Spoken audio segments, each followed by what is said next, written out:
Everyone, welcome to NCERT Physics by Amit Patel, Class 12 Physics, Chapter number 4, Moving Charge and Magnetism. Topics are magnetic field due to solenoid. अगर एक solenoid के अंदर current flow करेगी तो उनकी वजह से कितना मैग्नेटिक फील्ड डेवलप होगा. And second, magnetic field due to toroid, कि टोरॉइड के अंदर अगर मैं करंट फ्लो करवाऊँ तो टोरॉइड के अंदर, कोर के अंदर और आउटसाइड दी टोरॉइड कितना मैग्नेटिक फील्ड डेवलप होगा. वो by using empirical circuital law हमें स्टडी करना है. सो आप पूरी वीडियो देखो और डेरिवेशन भी समझ जाओगे और इनके बेसिस पर जो न्यूमेरिकल्स आते हैं वो भी आप समझ जाओगे. चलो, so start with magnetic field due to solenoid. तो देखो, आप सबको पता है कि सोलेनोइड क्या होता है. तो अगर मैं एक मेटल की कोर के ऊपर, यहाँ पे मानो कि ये आयरन कोर के ऊपर, अगर मैं यहाँ पे वायर का वाइंड अप करूँ, अगर मैं यहाँ पे वायर को वाइंड अप करूँ ऐसे, और जब ये वायर के अंदर से कोई करंट फ्लो करेगी, ठीक है, तो ये सोलेनोइड आपकी मैग्नेट की तरह बिहेव करती है. ठीक है, और यहाँ पे देखो कि हर एक सर्कुलर लूप अपना एक मैग्नेटिक फील्ड डेवलप करेगा, क्योंकि वो as a current carrying loop की तरह बिहेव करेगा और सबका मैग्नेटिक फील्ड डेवलप होगा. तो यहाँ पे जो मैग्नेटिक फील्ड होगा, तो वो जो मैग्नेटिक फील्ड होगा वो आउटसाइड वीक रहेगा. आउटसाइड आपका मैग्नेटिक फील्ड वीक रहेगा, और ये जो इनसाइड होगा, inside the core of solenoid, वहाँ पे मैग्नेटिक फील्ड आपकी स्ट्रॉन्ग रहेगी. यस और नो. अब देखो कहाँ पे इनका नॉर्थ पोल बनेगा, कहाँ पे साउथ पोल बनेगा. तो आपको सबको पता है कि अगर ये करंट ऐसे फ्लो कर रहा है, ठीक है, लूप के एंड पे, तो ये साउथ पोल है. और अगर ये करंट ऐसे फ्लो करेगी काउंटर क्लॉकवाइज डायरेक्शन में, ठीक है, तो ये कौन सा पोल होगा? नॉर्थ पोल होगा. तो यहाँ पे आप देखो करंट ऐसे जा रही है ना, ठीक है, ये लूप के ऊपर वायर मैंने ऐसे वाइंडिंग किया, ऐसे जा रही है. तो आप देखो ये कौन सी डायरेक्शन है? काउंटर क्लॉकवाइज डायरेक्शन है कि नहीं? तो काउंटर क्लॉकवाइज डायरेक्शन मतलब वहाँ पे कौन सी पोल बनेगी? नॉर्थ पोल बनेगी. ठीक है, और यहाँ पे कौन सी पोल बनेगी? साउथ पोल बनेगी.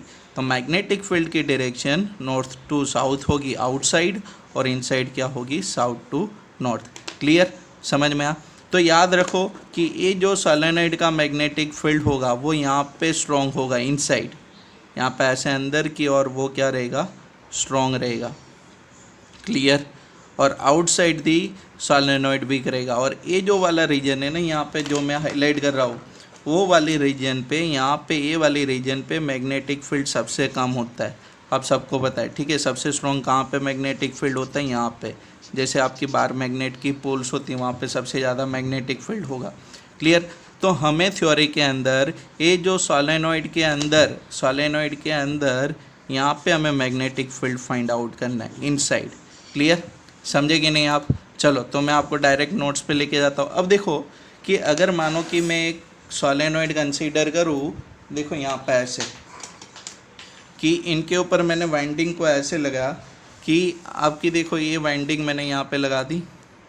ठीक है, अब देखो कि अगर मैं यहाँ पे आपको बोलूँ कि ये आपकी सोलेनोइड है, ठीक है, यहाँ पे ध्यान से देखो, मानो कि ये आपका सोलेनोइड है, ठीक है, और यहाँ पे हर एक टर्न्स के अंदर करंट कितना फ्लो करेगा? I के बराबर. यस और नो.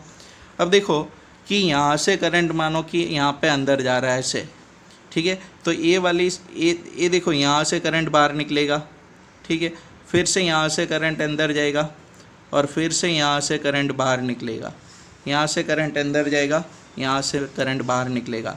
अगर मैं मानो कि इनका ऐसे क्रॉस कट सेक्शन बनाऊँ, यहाँ से ऐसे आपका जो सोलेनोइड है ना, उनको ऐसे कट कर दूँ, ऐसे पूरा कट करूँ, तो आपको एक करंट की ऊपर वाली जो लाइन से, वहाँ से करंट आपको बाहर निकलती नज़र आएगी ऐसे. ठीक है, और ये यहाँ पे क्या होगा? इनवर्ट डायरेक्शन में. यहाँ पे कैसे जाएगा? करंट अंदर की ओर जाएगा. ठीक है, तो इनका क्रॉस सेक्शन व्यू मैं यहाँ पे आपको दिखा रहा हूँ, तो वो ध्यान से आप देख लो. चलो, तो देखो जैसे मैंने अभी आपको एक्सप्लेन किया कि यहाँ से करंट, हर एक टर्न से यहाँ से करंट बाहर निकलेगी. ठीक है, तो उनको मैंने यहाँ पे डॉट से रिप्रेजेंट किया, और सेम नीचे फिर करंट अंदर जाएगी. ठीक है, आपको कट सेक्शन में दिखेगा कि अंदर जाएगी. और मानो कि यहाँ पे जो मैग्नेटिक फील्ड की डायरेक्शन है वो ये वाली डायरेक्शन में, राइटवर्ड डायरेक्शन में. ठीक है, कहाँ पे? सोलेनोइड के अंदर. एक यहाँ पे सॉलेनॉइड के अंदर, ठीक है। तो मानो कि ये जो पूरा सॉलेनॉइड है उनकी टोटल लेंथ में किसके बराबर कंसीडर करूँ, पूरे सॉलेनॉइड की लेंथ, टोटल लेंथ में कैपिटल एल के बराबर कंसीडर करूँ। Total number of turns, total turns, इनके टोटल टन्स में किसके बराबर कंसीडर करूँ, कैपिटल एन के बराबर, ठीक है। तो इनका एक और मिलेगा turns per unit length, turns per unit length, वो क्या होगी, small N capital N divide by L के बराबर, यस और नो, ठीक है। चलो तो यहाँ पे देखो ये आगे जाके आपको यूज़ करना है, इसलिए मैंने यहाँ पे आपको एक्सप्लेन कर दिया। तो यहाँ पे मैं एक, अभी तक हमने सॉलिड सिलेंडर के लिए, होलो सॉलिड सिलेंडर के लिए एक एम्पेरियल सर्किटल लॉ अप्लाई किया था, वहाँ पे हर जगह पे हमने सर्कुलर एम्पेरियल लूप लिया था। लेकिन यहाँ पे देखो मैं ये वाली लूप यहाँ पे कंसिडर कर रहा हूँ, रेक्टेंगल लूप है आपका PQRS, रेक्टेंगल लूप है आपका PQRS, ठीक है, क्लियर। चलो तो आपको पता है कि यहाँ पे इनसाइड मैग्नेटिक फील्ड कितना रहेगा P, और अभी मैंने आपको बोला था सॉलेनॉइड के जस्ट बाहर यहाँ पे मैग्नेटिक फील्ड सबसे कम होता है, मतलब ऑलमोस्ट मैं 0 के बराबर लेता हूँ, ठीक है। तो अगर मुझे यहाँ पे मैग्नेटिक फील्ड फाइंड आउट करना है तो according to Amperian circuital loop law आपको यहाँ पे क्या निकालना पड़ेगा, पूरे पाथ पे मैग्नेटिक फील्ड का लाइन इंटीग्रल निकालना पड़ेगा। देखो ऐसे, तो यहाँ पे देखो ऐसे मुझे करना पड़ेगा कि नहीं, यस और नो, ये बाद में मैं एक्सप्लेन कर दूंगा, ठीक है। चलो तो इंटीग्रेशन ओवर PQRS, ठीक है, B.dl, और PQRS कौन बनेगा, आपका पूरा लूप बनेगा। और ये जो लूप की लेंथ है ना वो यहाँ पे आपको लेनी है स्मॉल l के बराबर, लूप की लेंथ कितनी लेनी है आपको, स्मॉल l के बराबर, और हर एक टर्न्स के अंदर से करंट कितनी जाएगी, I। तो चलो तो पूरा लूप है उनको मुझे लाइन इंटीग्रल करना है, तो लेकिन मैंने क्या किया, ये लूप को भी 4 पार्ट में डिवाइड कर दिया, यहाँ से P से Q, यहाँ से Q to R, यहाँ पे R to S, और यहाँ पे S to P। तो देखो ये जो आपका इक्वेशन है integration over B.dl PQRS loop था, तो वो P से Q, ठीक है, क्लोज लूप में नहीं बोल सकते यहाँ पे, क्लियर, क्योंकि वो लाइन बन जाएगा, B.dl, फिर Q to R, ये वाला Q to R, ठीक है, फिर R to S, एंड फिर क्या होगा S to P, close loop नहीं बनेगा वो, ठीक है, क्लियर। चलो खाली ऐसे इंटीग्रेशन लिखोगे आप। चलो तो अब देखो अगर डॉट प्रोडक्ट मेरा वहाँ से मैं हटाऊँ तो ये क्या बनेगा, BDL cos थीटा, यस और नो, ये भी BDL cos थीटा, ये भी BDL cos थीटा। तो थीटा जो यहाँ पे एंगल होती है ना, ये एंगल क्या बनेगी, angle between magnetic field and length element. अब देखो ये मैग्नेटिक फील्ड राइटवर्ड डायरेक्शन में, और ये भी देखो उनसे सेम है, ठीक है। तो थीटा यहाँ पे क्या बनेगा, 0 डिग्री P to Q के लिए। फिर यहाँ पे देखो मैग्नेटिक फील्ड ए वाली डायरेक्शन में, और ये ऐसे बनेगा ना परपेंडिकुलर, तो थीटा कितना होगा, 90 डिग्री। तो देखो सेकंड के लिए थीटा कितना लिखा है मैंने, 90 डिग्री। फिर देखो थर्ड के लिए, तो अगर लेंथ एलिमेंट में ए वाली डायरेक्शन में कंसिडर करूँ, ठीक है, या तो ऐसे कंसिडर करो, तो थीटा या तो आप क्या लिखोगे 0 डिग्री या तो 180 डिग्री, ठीक है। हाँ लेकिन ये देखो ये आउटसाइड दी सॉलेनॉइड है ना, ठीक है, बाहर की ओर, तो वहाँ पे मैग्नेटिक फील्ड यहाँ पे 0 लिखो या तो 180 डिग्री लिखो, लेकिन वहाँ पे मैग्नेटिक फील्ड कितना होगा, 0 होगा। और ये देखो S to P, तो फिर से मैं 90 डिग्री लिखूँ उनके लिए, ठीक है, क्लियर। अब देखो सबको इंटीग्रेट करो, तो ये P cos 0 1 बनेगा, ये देखो cos 90 0 बन जाएगा। यहाँ पे मैग्नेटिक फील्ड 0 था S to R के लिए, और यहाँ पे थीटा 90 क्या बनेगा, 0। तो मतलब कि बाकी खाली एक ही एलिमेंट रहेगी ना, ये वाली P से Q की, तो B मैग्नेटिक फील्ड है, integration P to Q dl। अब देखो P to Q dl मतलब क्या बनेगी, इसकी लेंथ बनेगी, P to Q क्या बनेगी, इसकी लेंथ बनेगी, ये वाली जो किसके बराबर है, स्मॉल l के बराबर। तो ये क्या बनेगा, B इंटू L, यस और नो। तो मतलब integration over close loop PQRS is equal to B into L, yes और नो। फिर हम सबको एम्पेरियल सर्किटल लॉ पता है कि line integration of magnetic field over close loop is equal to mu naught into current enclosed within loop, current enclosed within loop.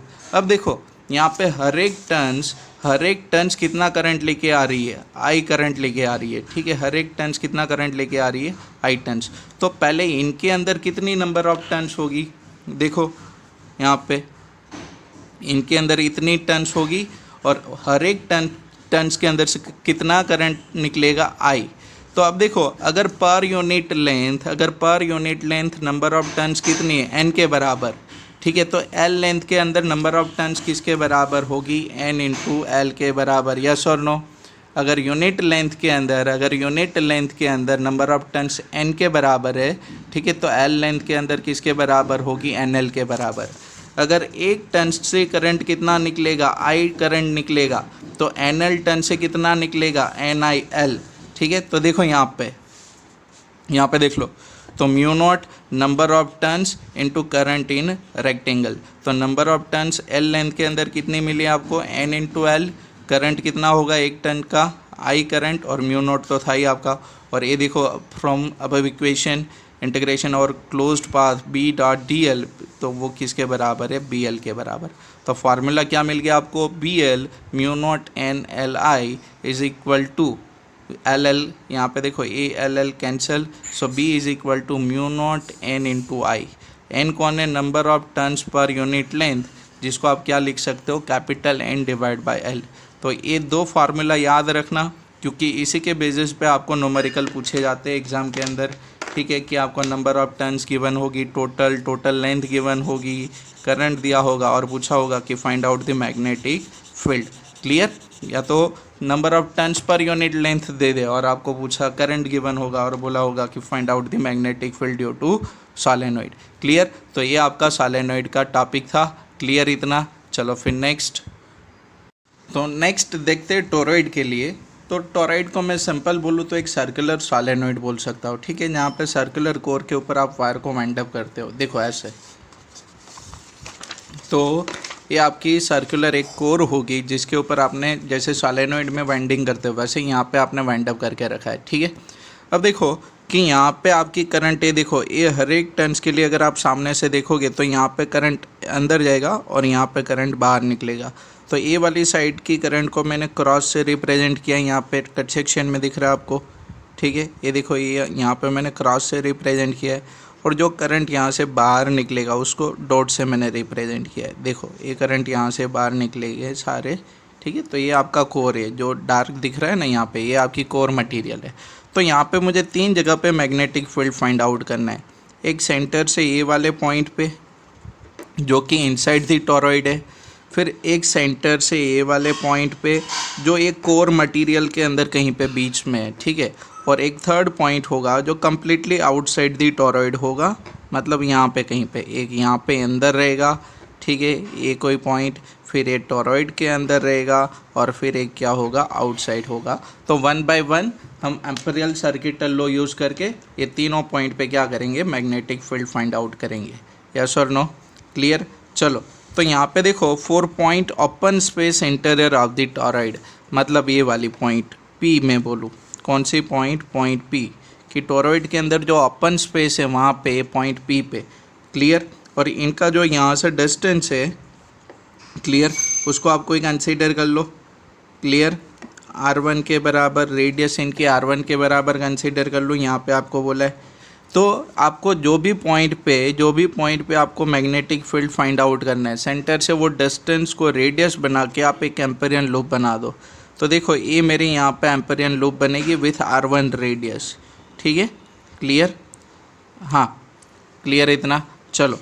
तो empirical circuital loop लो क्या कहेगा, integration over the B dot D L, integration over the B dot D L over the close loop is equal to mu naught into I. चलो मानो कि ये जो 2 पाई R1 इनका जो पूरा इंटीग्रेशन होगा वो सरकमफेरेंस बनेगा, और वो 2 पाई R1 को मैं L के बराबर कंसीडर करूँ, अगर ये नहीं मेंशन करोगे तो भी चलेगा। तो यहाँ पे देखो ये जो I होगा आपका वो क्या होता है करंट एनक्लोज्ड होगा, वो क्या होता है current enclosed with in Amperian loop, current enclosed with in Amperian loop, with in Amperian loop, ठीक। तो यहाँ पे देखो ये लूप कहाँ पे अंदर की ओर है, देखो यहाँ पे कहीं पे।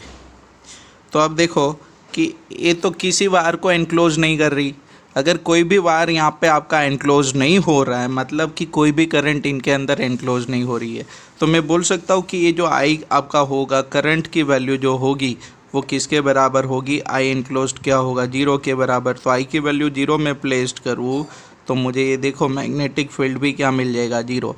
अब देखो ये यहाँ पे कन्वर्ट किया है कि integration over D L L1 के बराबर, L1 2 पाई R1 के बराबर, ठीक है, वो उसकी कोई ज़रूरत नहीं है। यहाँ पे सीधा आप ऐसे आ जाओ, integration over B dot D L mu naught into I, ठीक है, I is equal to 0, so magnetic field B will be 0। Clear? कहाँ पे? Inside the core. क्लियर समझे आप? और ये भी कर सकते हो कि L1 2 पाई R1 के बराबर होगा, फिर उनको इंटीग्रेशन करके रिप्लेस करो यहाँ पे, ठीक है।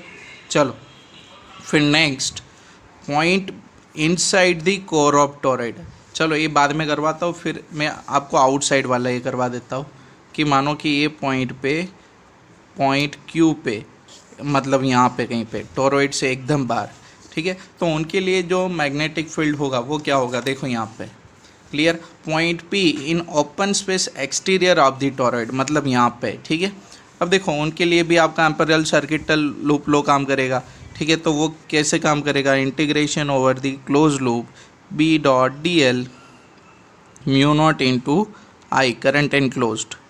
अब देखो कि अगर मैं ये लूप को, ये देखो ये डिस्टेंस को सेंटर ओ से ओ क्यू को रेडियस लेके एक एम्पेरियन लूप बनाओ, मतलब ऐसे एम्पेरियन लूप बनेगी ना, आपको दिख रहा है यहाँ पे साफ साफ ऐसे बनेगी, ठीक है। अब देखो इनके अंदर ये दोनों करंट एनक्लोज्ड हो गई, जो बाहर भी निकल रही है वो और अंदर जा रही है वो भी, तो ये बाहर जितनी निकलेगी उतनी ही अंदर जाएगी, तो नेट करंट हम क्या बोलते हैं, 0। तो ऐसे हर एक टर्न्स के लिए नेट करंट एनक्लोज्ड क्या बन जाएगी, 0 बन जाएगी। तो मैं यहाँ पे फिर से बोलूँ कि आई किसके बराबर बनेगा, 0 के बराबर, तो सिंपल आई आपका 0 होगा, आई एनक्लोज्ड 0 होगी, तो मैग्नेटिक फील्ड भी आपका क्या होगा, 0 के बराबर। क्लियर इतना? यस और नो?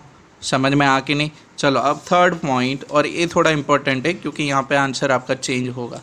अब देखो थर्ड कौन सी पॉइंट है, point inside the core of torrid, ठीक है। Inside the core of torrid मतलब ये वाली पॉइंट, कि कहीं पे यहाँ पे आप पॉइंट कंसीडर कर लो, यहाँ पे हमें मैग्नेटिक फील्ड फाइंड आउट करना है, ठीक है। तो मानो कि उनका यहाँ से डिस्टेंस लेता हूँ सेंटर से r के बराबर। क्लियर? तो ये जो सेकेंड लूप आपकी इनसाइड दी कोर होगी ये बनेगी ऐसे। क्लियर? तो उनकी सरकमफेरेंस कितनी होगी, 2 पाई r के बराबर, ठीक है, और उसको मैंने L2 बोल दिया। अब देखो सेकेंड थिंग कि इनके अंदर आपकी जो टोटल नंबर ऑफ टर्न्स है, ये जो टोटल नंबर ऑफ टर्न्स है, ठीक है, यहाँ पे टॉरॉइड के ऊपर, वो टोटल टर्न्स में आपको बोल दूँ कितनी है, टोटल टर्न्स में आपको बोलूँ किसके बराबर है, n के बराबर। यस और नो? ठीक है, तो एक टन के अंदर करंट कितना होगा, I के बराबर, तो n नंबर ऑफ टन्स के अंदर करंट कितना होगा, NI के बराबर। चलो तो एम्पेरियल सर्किटल लूप लो मैं यहाँ पे अप्लाई करूँ, तो एम्पेरियल सर्किटल लूप लो अगर मैं यहाँ पे अप्लाई करूँ, ठीक है, तो वो क्या होगा, integration over B dot D L mu naught into I क्या होगा आपका, एनक्लोज्ड, करंट एनक्लोज्ड, ठीक है। अब देखो ए B integration over D L होगा, जिसको मैंने L बोल दिया है, और वो कोई नहीं होता, मैंने आपको पहले भी बोला ये इंटीग्रेशन ओवर डी एल क्या होगा, हमेशा लेंथ ऑफ एम्पेरियन लूप होगी। तो अगर ये लूप की रेडियस मैंने स्मॉल r के बराबर कंसीडर की है, तो इसकी जो रेडियस होगी वो किसके बराबर होगी, r के बराबर, तो इनकी सरकमफेरेंस क्या बन जाएगी, 2 पाई r के बराबर। तो ये देखो उनकी जगह पे क्या आ गया, 2 pi r mu naught into current enclosed. अब देखो यहाँ पे कि इनके अंदर जो ये क्रॉस वाली है ना वही करंट एनक्लोज्ड होगी, डॉट वाली क्रॉस आपकी एनक्लोज्ड नहीं होगी। क्यों? क्योंकि आपके एम्पेरियन लूप यहाँ पे, ये देखो थर्ड के लिए यहाँ पे था बार, तो दोनों को एनक्लोज्ड किया था, नेट करंट 0 बना था। यहाँ पे एक टन्स की करंट आई होगी, तो ऐसे कितनी टन्स है, n नंबर ऑफ टन्स है, तो करंट जो एनक्लोज्ड होगा वो आपका किसके बराबर बन जाएगा, NI के बराबर। करंट कितना एनक्लोज्ड होगा यहाँ पे, NI के बराबर। यस और नो? क्लियर? तो B इंटू ये आपका इंटीग्रेशन क्या होगा, 2 pi r circumference of amperian loop mu naught into NI। So B is equal to mu naught NI divide by 2 pi r। ठीक है, चलो ये देखो B is equal to mu naught into NI। अब देखो कि यहाँ पे n divide by 2 pi r की जगह पे स्मॉल n कहाँ से आया, तो अगर मैं बोलूँ कि टोटल टर्न्स कितनी है, एन के बराबर, और ये जो टॉरॉइड होगा उनका अप्रोक्स लेंथ किसके बराबर होगा, लेंथ ऑफ टॉरॉइड, ठीक है, एल लेंथ बोलूँ, ठीक है, चलो यहाँ पे L2 बोला था ना, L2 है, ठीक है, L2 यहाँ पे L2 क्लियर। तो L मैं किसके बराबर बोल सकता हूँ, 2πr के बराबर। तो मैंने आपको अभी एक N लिखा था, total turns divide by length, total length, तो N डिवाइड बाई 2πr, ये आपकी स्मॉल n क्या बन जाएगी, number of turns per unit length. तो उनको आप यहाँ पे लिख सकते हो ना कि N डिवाइड बाई 2πr की जगह पे क्या आ जाएगा आपका, स्मॉल n। क्लियर, आप सबको अच्छे से समझ में आ कि नहीं, क्लियर, आई होप सबको क्लियर है।